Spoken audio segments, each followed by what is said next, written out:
Oh putain, il y a la tempête qui arrive, on n'est pas dans la merde.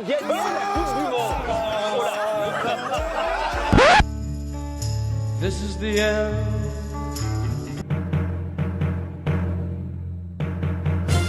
Salut à tous, c'est donc bien fini entre l'OM et Rami. Le défenseur a reçu sa lettre de résiliation de contrat et pourtant Adil, il voulait vraiment montrer son meilleur visage cette saison. Je compte bien rester à l'Olympique de Marseille et je compte bien péter la baraque. Donc pas mal de monde vont m'attendre au tournant en disant que c'est que des paroles en l'air. Mais c'est pas grave, on verra plus tard. Passer ainsi du paradis à l'enfer en un an pour quelques boyards, c'est bien triste, mais bon, la situation entre le joueur et le club était vraiment devenue impossible. Il y a donc bien un champion du monde libre de tout contrat, avis aux amateurs. C'est d'ailleurs notre question du jour. Adil Rami sera-t-il un renfort de poids pour un club de Ligue 1 ?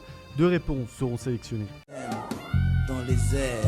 Selon Sport, une réunion aurait eu lieu aujourd'hui entre les dirigeants parisiens et catalans pour décider enfin de l'avenir de Neymar. ESPN évoque même une offre de 100 millions d'euros, plus Rakitic et Coutinho. Mais Marca affirme que le PSG ne veut qu'une seule chose, un bon et gros chèque de 250 millions d'euros. As se veut plus philosophe, qui en a le plus besoin ? Florentino Pérez qui n'arrive pas à attirer Pogba ou Mbappé, ou le Barça pour former un trio de rêve, Neymar, Griezmann, Messi. Cette incertitude commence vraiment à énerver en Catalogne. Les dirigeants veulent que Neymar déclare publiquement qu'il souhaite quitter Paris et aller uniquement à Barcelone. Et pour ça, le club catalan abat sa meilleure carte en demandant à Messi de convaincre son meilleur pote Neymar.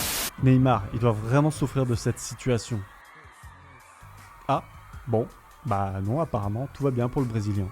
En Italie, ça bouge aussi pour Icardi. Pour Il Corriere dello Sport, Naples passe à l'attaque. Le président de Laurentiis sort le chéquier tout d'abord pour Lozano, un transfert estimé environ à 42 millions d'euros, et offrirait 60 millions d'euros pour Icardi. Mais attention, car la Roma veut aussi l'Argentin et profite de l'intérêt de Conte pour Dzeko et serait prêt à offrir à l'ancien numéro 9 de l'Inter un meilleur salaire que ce qu'il touche actuellement. En parallèle, le club de la Louve tente de convaincre la Juventus de laisser partir en prêt son défenseur Rugani. La vieille dame pourrait vraiment être la grande perdante de cette fin de mercato italien. Selon Tuttosport, Federico Chiesa, une cible de longue date de la Juve, pourrait filer à l'Inter. Oui, mais alors, pas tout de suite. L'offre de Milan serait pour une arrivée l'été prochain du grand espoir italien.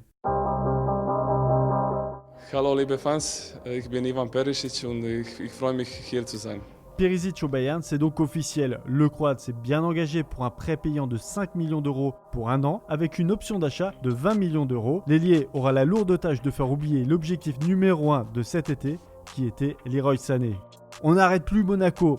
Enfin, sur le marché des transferts. Le club de la Principauté a officialisé la venue de Henry Onyekuru. Le prix de l'international nigérien est de 13,5 millions d'euros hors bonus. Prêté par Everton à Galatasaray la saison dernière, il avait inscrit 16 buts. Ce sera peut-être avec lui que Wissam Ben Yedder formera le duo d'attaque de Monaco. C'est le gros coup du mercato français pour toi, Antoine, un joueur de ce calibre à ce prix. L'occasion était trop belle. Si tu es d'accord sur le niveau du joueur, Titouan, en revanche, toi, c'est sur le prix que tu trouves bien élevé pour ce joueur.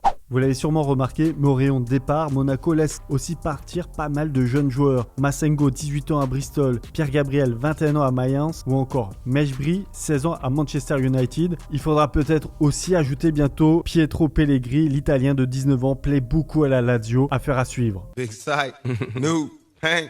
Jeffrey Adelaide avait déjà une belle cote en Ligue 1.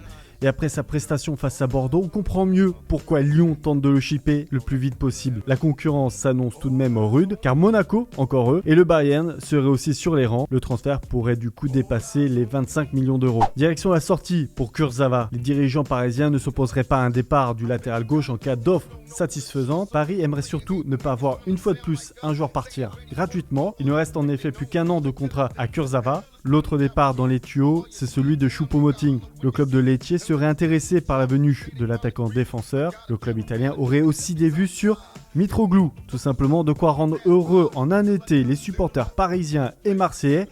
C'est pas beau la vie ? Wesley Sneijder raccroche les crampons à 35 ans. L'ancien joueur du Real Madrid, de l'Inter ou encore de Galatasaray a décidé d'arrêter sa carrière.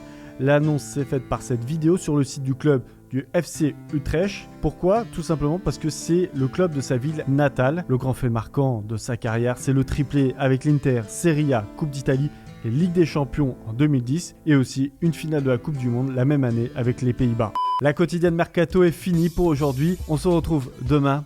Ciao à tous. Ok, t'as c'est le CBL Canada ici. C'est moi-même toujours à la prod. Tous les mots à protection du moto, tous les gars. Et n'oublie pas, tu peux cliquer sur le blason Téléfoot là juste à droite pour t'abonner à la chaîne et du coup ne rien rater du contenu exclusif. À la prochaine.